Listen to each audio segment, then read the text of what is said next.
back channel request from Langley. We're to find a piece of new American military hardware that's gone missing in the mountains of Afghanistan. It's a difficult mission, but I'd say you're back in top form by now. Check your iDroid for the details.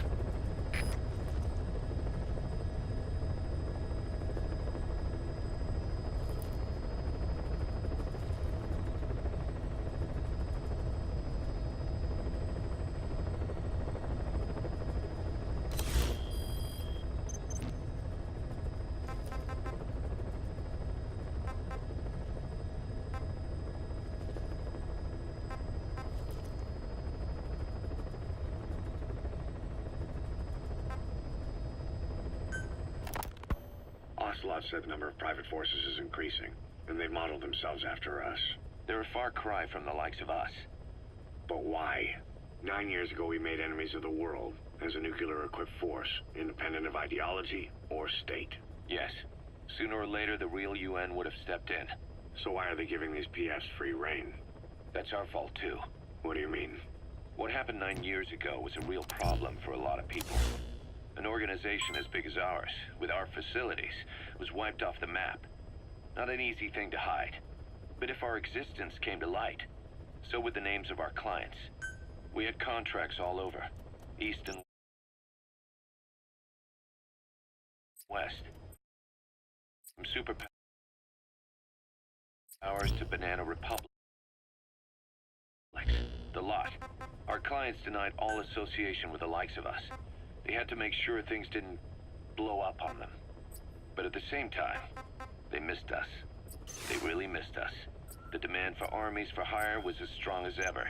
The international community turned a blind eye to what happened to us, despite still needing people who could do our jobs. History couldn't afford to lose us. As soon as we were gone, they needed a replacement. So private forces spread everywhere. And they're all just a phone call away. But still. I know. PFs are totally different from what we envisioned.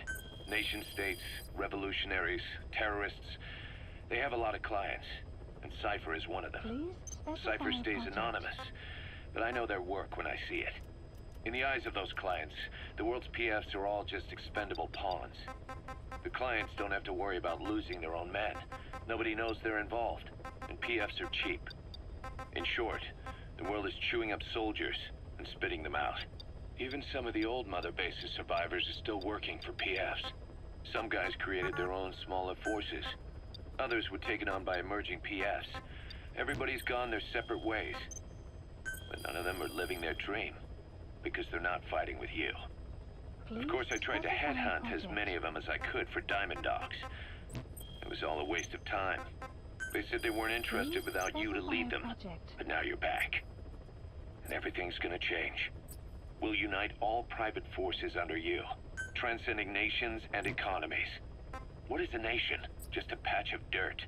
The bonds among us will surpass nations, and that's what'll put the world under our control. We'll establish a new kind of country, redefine the very concept of it. Even Cypher will be below us, an extraterritorial federation of military nations. The United States of Force. Once word of Big Boss's return starts traveling, that'll be our true deterrent against Cypher. In other words, no one will dare to come gunning for you. How do you figure? Cypher lacks a large-scale fighting force. PFs are the perfect tool for them. But those PFs revere you, the legendary Big Boss. If Cypher killed you now, they wouldn't take it lying down. Maybe they'd even go looking for revenge, but they definitely wouldn't keep doing Cypher's dirty work, even if it put their lives at stake. That's why it's no longer a benefit to Cypher to get rid of you. The very fact that you're alive is our greatest defense against Cypher. Nice to know. It'll buy us some time while we get back to full strength. Just keep in mind that what I'm saying is generalizing a lot. In practice, the PFs around the world don't know your face. Just declaring that you're Big Boss won't be enough to convince them.